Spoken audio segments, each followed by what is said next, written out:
Good evening. Welcome to Focus on Liberia.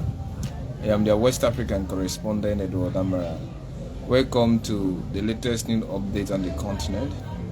Forgive me for the background on this space.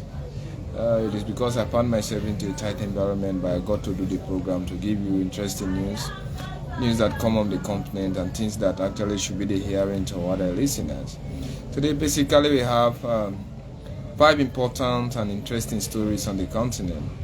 One, we have seen, heard, and also keenly watched the Nigeria election petition against the election of President Bola Ahmed Tinubu, sent in by the court, being a petition in court by Peter Obi of the Labour Party, has been rejected because of maybe lack of evidence and failure of the opposition party led by Peter Obi, that is the Labour Party, to actually pinpoint where election rigging took place.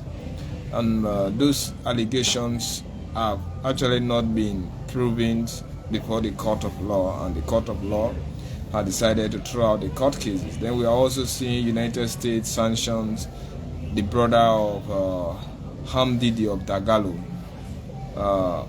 He's the deputy leader of the Sudanese paramilitary forces fighting against the Sudanese army, and he has been sanctioned because of sexual assaults and also forceful recruitment of civilians and other brutal killings into the Sudan. Then Zambian former lady, the wife of the former Zambian president, have actually been arrested because of theft of property on the continent. That is what they are saying, that she has actually been arrested because of theft of property of the state, including vehicles and unlawful possession of certain things that actually belong to the prosecution. As I said, forgive me because of the background of the area. Then finally, we are going to see how Angolan president and also Zimbabwean president have been inaugurated. Let's first start with Nigeria. President Asiwaju Bola Ahmed Tinubu has won a case against Peter Obi of the Labour Party. Peter Obi of the Labour Party took President Asiwaju Bola Ahmed Tinubu winning of the election into court, claiming that they were fraudulent. That the election results actually were rigged, since according to his Labour Party, that the election results were definitely rigged. And he took the case to the court. That is but the Supreme Court is yet to actually look at the case. They have their own special petition court. They have the election tribunal court. If the election tribunal court rules in favor or against any political party, the defeated party that we feel maybe somehow aggrieved has the right to take the case further to the Supreme Court. So now the Supreme Court, the election tribunal court, has actually ruled in favor of Asiwaju Bola Ahmed Tinubu on certain grounds. One, the so-called petition being sent into the court by Peter Obi of the Labour Party. The party failed actually to produce pieces of evidence that are sustainable or substantiated things that can actually prove that the elections results were actually rigged. He failed to produce those things. Then secondly, those polling stations where it was claimed that the elections results were actually rigged, Peter Obi failed to names or even direct the court where those polling stations are located. Then also the election petition tribunal court also ruled in favor of Asiwaju Bola Ahmed Tinubu by claiming that it was not the fault of the electoral commissioner to only count results or name results or qualified results to be valid, only those that were actually sent on the portal system. They said The Porter system was an auxiliary system that was actually meant to ensure that the election result of the Nigerian presidential election that was held on the 24th of February 2022 comes out credible. However, in the situation that the electronic system failed, the Electoral Commissioner of Nigeria, or the Commission of Nigeria, had the political mandate by norms and by default to actually count those results manually. So should they resort to counting the result manually just because the result could not be successfully uploaded on the Porter system, that does not guarantee the opposition to think or feel or even send a petition in court that the result of the elections will actually be rigged. So on those background, the petition of Peter Obi be sending to the election tribunal court has been thrown out of the court system. But as we were saying, the elections petition results or proceeding or trials are coming after 100 days Asiwaju Bola Ahmed Tinubu is in office. By default, he has all the facility, has all the power, has all the audacity, the jurisdiction to effect the credibility of the court system, to even effect changes into the judiciary of Nigeria if he thinks and feels that those who are on the hem or those who want to decide the fate are not actually in favor of him. But Nigeria also spent over $10 million to conduct this particular election. I view it before this time as practically impossible for a state of Nigeria that is facing political instability. The economy is no longer booming as it used to be because of the activities of insurgent groups into the country, banditry, then the dollarization of their economy, the activities of COVID-19. Then also we have also seen how global warming has taken effect, and also the inflation of their country. Of course, the naira is now suffering from inflation. With all of these things, I don't think and feel that it will be wise enough for Nigeria to go ahead and conduct another election. So unfortunately, Asiwaju Bola Ahmed Tinubu, Peter Obi has lost the case against Asiwaju Bola Ahmed Tinubu. It was actually speculated that in fact, before Wednesday ruling today, the court system was actually tense. So the police and other state apparatus actually won against any pending demonstration, either in favor or against the court ruling. But still, a chunk amount of people were actually outside the election tribunal court awaiting this trial. Now, we will also very shortly hear the court ruling on the case of Atiku Abubakar, the People's Democratic Party. And mind you, Asiwaju Bola Ahmed Tinubu is he's serving his first time in office. He is 69, popularly claimed. So he's expected to actually leave office. I mean, he's 72. He's expected to leave office when he will be maybe 80 if he is to run for his 2 term of office. How strong will he be? I don't know. How will he handle Nigeria problem? It's very difficult for one to really ascertain under this particular atmosphere. Then let us also come to Sudan. Of course, since February, we have seen how devastating, how deteriorating the Sudanese political system is becoming because of maybe unscrupulous ambition from people like Al-Buham and also Dagalo, who are fighting against themselves for control of the Sudanese army. Maybe some people see it as a deliberate, orchestrated act to ensure that the civilian government did not actually rule Sudan. And the problem about Sudan is that Sudan for far too long have suffered in the hands of the military. They abuse the system. In fact, 99% of Sudanese state is in the hands of the military. And at the same time, the wealthiest people in Sudan are the military. They are the entrepreneurs, they control maybe wealthy businesses. They have farms in the in Sudan, in Khartoum and other places. Having underscored those things, we are the same people that assisted the corrupt regime of al-Bashir And after al-Bashir left, that is why they protected al-Bashir from going to the international court. Knowing exactly that should al-Bashir leave for the international court, he's going to call names that are currently ruling the Sudan. So if those names are actually being called, they could either be sanctioned by the United States or maybe forced to pay certain things.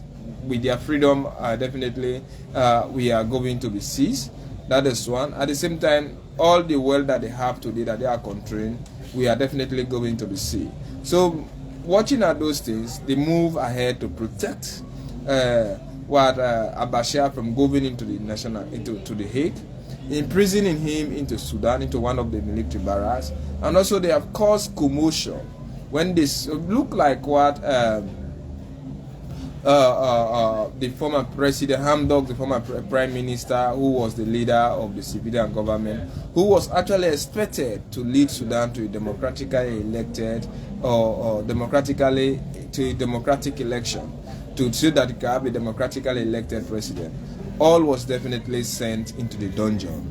Now, watching at all of this situation, now at the 11 hours where a civilian government would have been given the mandate to come into power after the military agreed to conduct free and fair election, we saw both Al-Buhan and Dagalo fighting against themselves on who to lead the army after a civilian government would have been installed in place. So that deteriorated the political situation and almost it destroyed everything. But because the Rapid Support Forces we are actually forces created by al-Bashir, the Janjaweed militia. And maybe Dagalo could have the intention of freeing al-Bashir to ensure that he is safe. And we also saw great, maybe one internationally recognized war criminal who was actually released by the Dagalo forces, and he was actually claiming that he's going to ensure that they bring those who want to disturb the state of Sudan to book. How he's going to bring them, nobody knows. Is he in that position to actually advocate for certain things like that? Everybody knows that that is perfectly wrong. He's definitely not into such position. Now the brother of Dagalo, that is Ibrahim Dagalo, has actually commonly known in Dagalo, the leader of the present Rapid Support Force, is also known as Hamdidi. His brother has actually been sanctioned by the United States for sexual assault, forceful recruitment, and other war crimes that he committed during this past month of civil war, of political uprising. I don't want to call it a civil war, political uprising into the country. And he is one of the few people that actually be sanctioned in the ongoing conflict. I don't know why the United States is taking the time to sanction the ringleaders of the so-called political crisis into the Sudan. So I think this is dastardly hard. Spectacularly, they are causing some destruction into the country. Everybody knows about this thing. I think it is high time the world take a toll against what they are doing.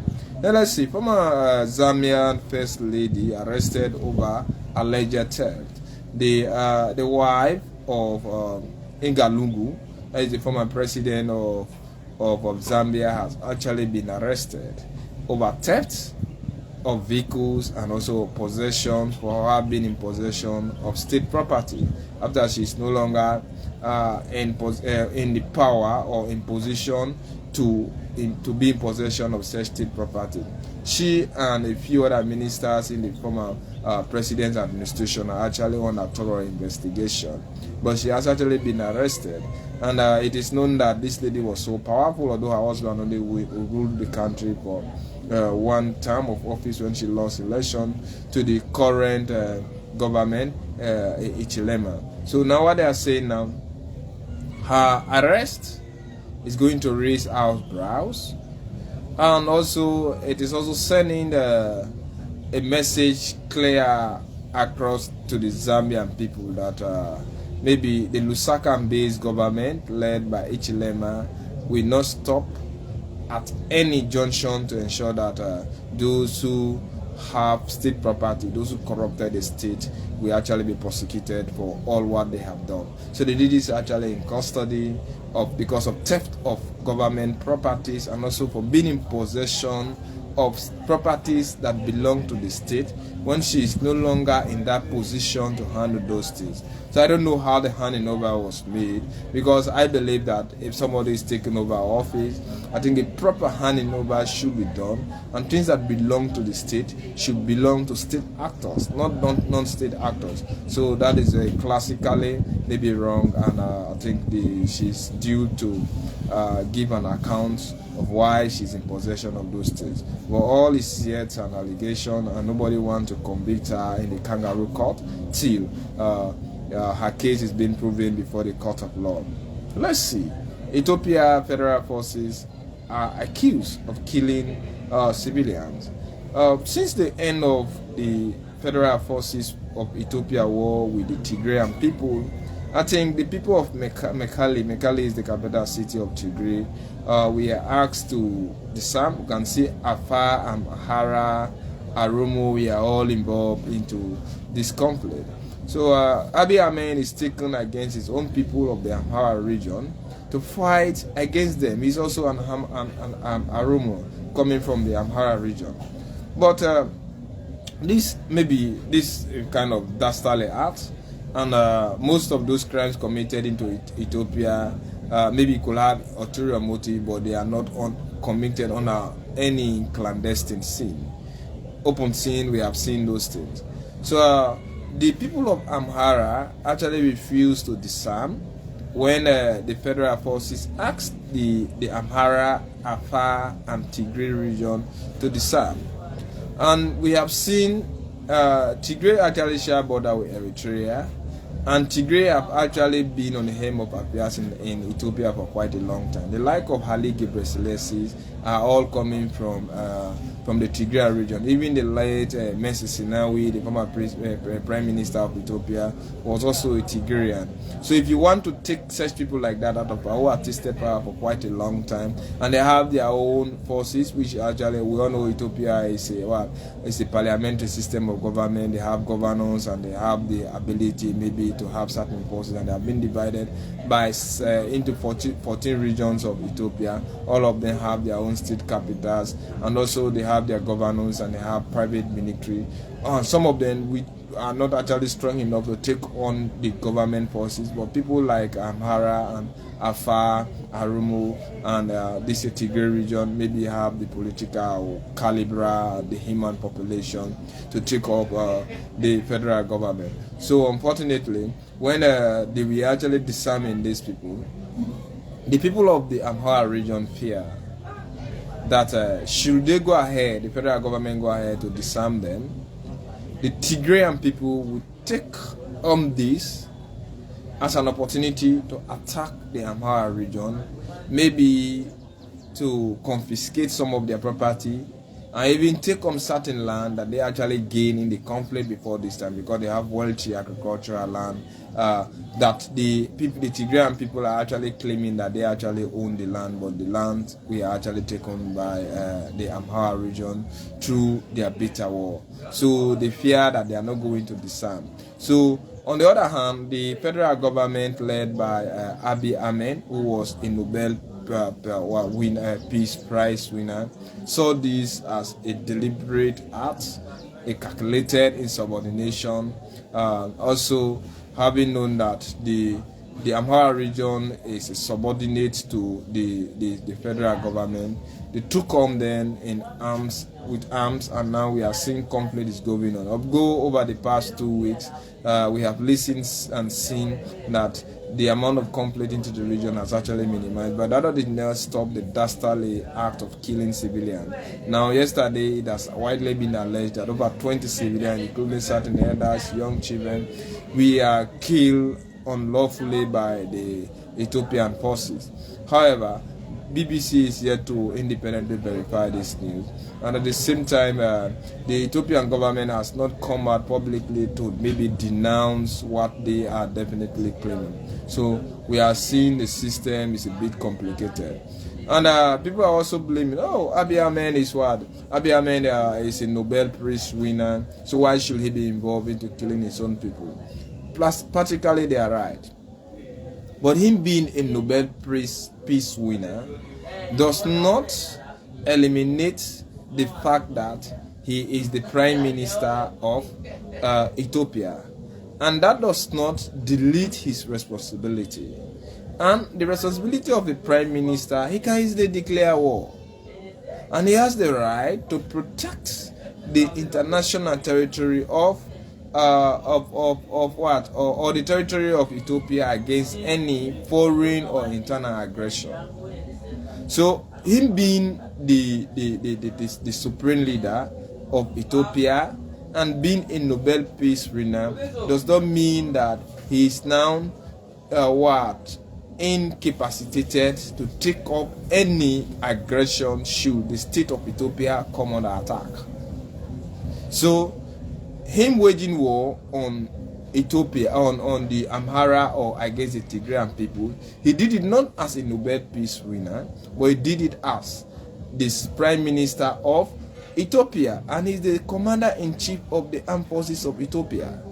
So he was placed maybe in a very delicate position. It's just like one had to take time if you want to kill a testify that pitches your I don't know, that if you want, I don't want to call the war, but maybe if a testify sit on your scruton sacks, you have to take a greater time how to kill it, because you may end up hurting yourself, or even killing the testify, also hurting yourself at the same time. So all of those things. So he's actually in a very delicate position.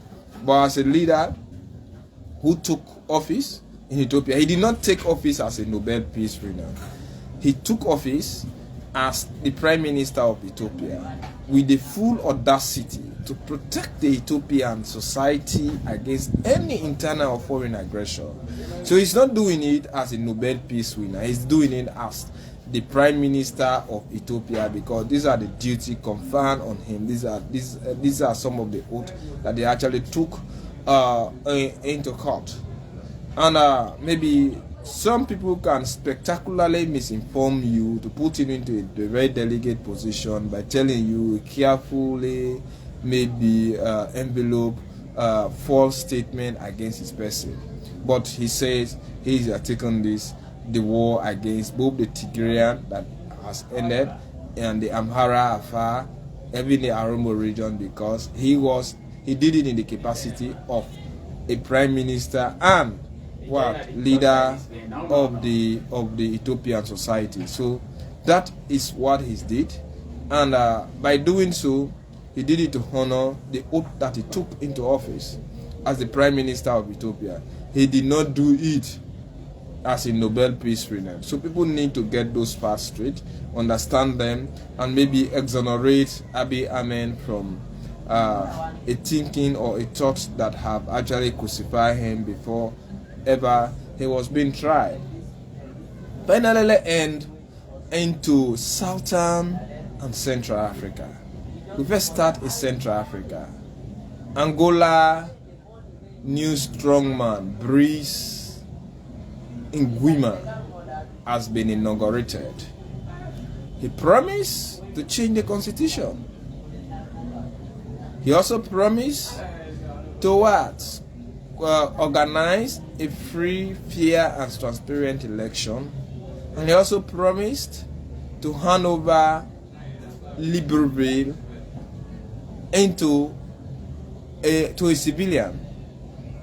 And he said he's going to restore the pride of the Angolans. For far too long, the Angolan society suffered in the hand of the Bongos family. But the synergy about everything is that Brice Nguema is from the same clan of Ali Bongo, Ali Odima Bongo. And his father ruled the country since 1967 till he died in 1999, who was Usman Bongo.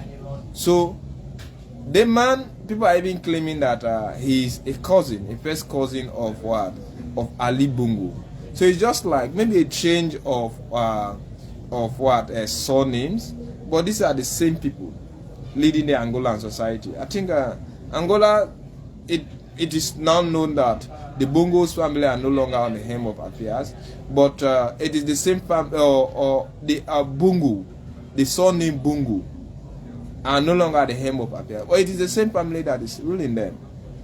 And what is the synergy about his entire inaugural speech is the fact that he did not mention when he will organize the election. He did not mention how he's going to organize the election. All he said is that he's going to ensure that they organize a free, fair, and transparent election. How those elections are going to be organized, nobody knows. When is he going to hand over power? Nobody knows. Is he interested to stay into power? Nobody knows. And they said he's a very reserved man, but he do things calculatively. I think he calculated attempt made him to land himself. First, he was seen as an outsider. So he was sometimes seen in Morocco as a press attaché. And now we are even hearing speculation that maybe Aliou Dima Bongo may definitely be heading to places like Morocco, where he has a very good relationship with the king there. What is interesting again, I am not thinking, feeling, or even seeing that Aliou Dima Bongo is going to be tried. Reason being, Guima, who took over power from Aliou Dima Bongo, actually partners in the same crime. And he has also on several occasions been accused of accumulating property as a civil or public servant that are well beyond his annual earning, irrespective of how long he might have been taken. But he said that owning property is something that is private, so it cannot comment on that on public. He, as a public servant, also has the right to own property. Perfectly, he's right. But maybe owning property that are beyond your earning power will come definitely into questioning. And now that he has taken over the hem of affairs, I don't think or feel that he's going to try any top officer into the former government or into the government of his predecessor and his boss. Reason being, he also another corrupt figure. He has been accused on several occasions. Even when he made an attempt to restructure the military, people said that he took certain things that belonged to him, to himself personally, and these things were part of the state. Angola is a very rich society. Nobody knows how they have been mismanaging their diamond over the past years. So Libreville, of course, is very good. 2.3 million people. Looking at the wealth Angola possesses, an oil-rich country, other maybe natural resources into the country. I think we are expecting a very well-structured government to come in case Nguema decide to honor his pledges towards the people. Of course, we have seen of late that each time a military takes over power, people definitely come to congratulate them, maybe by singing, dancing, because the state failed them. And he used one of the quotations from Jerry Rawlings when he was still alive, and maybe making several military coups into Africa, into West Africa, the Gold Coast of Ghana. He said when the people feel crushed by their own elected leaders, they run to the military, who will then add responsibility to restore the pride and dignity of the people. Maybe a lot of people have criticized the Bongo-led government, but nobody stepped forward. And just a few hours, few days few weeks back or few months back, when he pledged loyalty to the Bongo family completely, it was so amazing that the Gabonese Electoral Commissioner came out publicly to announce that Aliou Dima Bongo won the election by 67%. Just a few minutes later, the military stepped in that they were taking over power in Libreville, and also annulling the election that was announced in favor of the election result that was announced in favor of Aliou Dima Bongo, claiming that they were fraudulent, they were not transparent, and they were conducted under a vigorous atmosphere, and they did not meet the satisfaction or the expectation of the Gabonese people. So as a means of installing peace, Briks Ugwima has taken over power, and on Monday he was being inaugurated, and he's now seen as a unifier. Maybe he's also viewed as somebody who unified the army of Angola. So we are yet to see a lot of things that will happen. But for now, he has taken over power. He is the president, self-proclaimed, self-elected, self-nominated, and self-inaugurated, also self-sworn in, and no date for the conduct of a free, fresh, and transparent election. We are all wishing and praying that maybe the wave of what is happening today in Africa should definitely stop, because all what we are seeing, all what we are observing, maybe the breeze brewing across Africa is definitely not friendly, and we, the young people on the continent, are definitely not happy with this type of dastardly, unexpected, and unpredictable development. We are also praying and hoping that our leaders start to be responsible and accountable for their actions, and maybe they should be respecting the social contract. Finally, Emerson Mnangagwa has been re-elected as the president of Zimbabwe. The 69-year-old won the election, hands down, landslide victory, by defeating Nancy Chamisa from the Coalition of Change of Zimbabwe, Citizen Coalition for Change of Zimbabwe.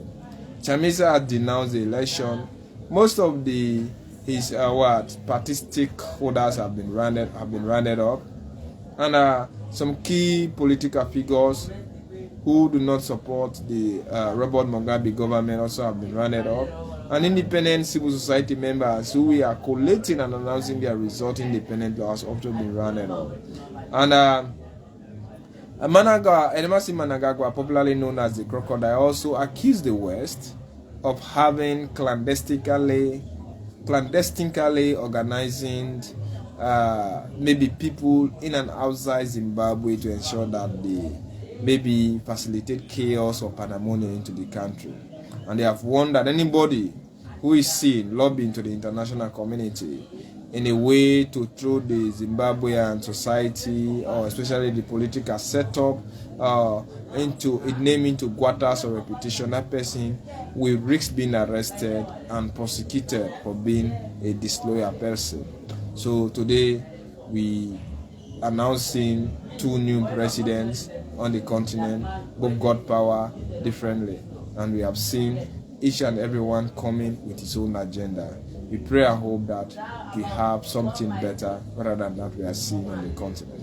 Thank you. It's been me, Edward Amara. Okay, if I can end the news maybe with Onana. Onana, the goalkeeper of Manchester United, have been recalled to the Cameroonian squad and is expected to participate into the ongoing tournament. He has been recalled and also reinstalled as the number 1 goalkeeper of Cameroon. He actually fell out with his coach during the latest World Cup.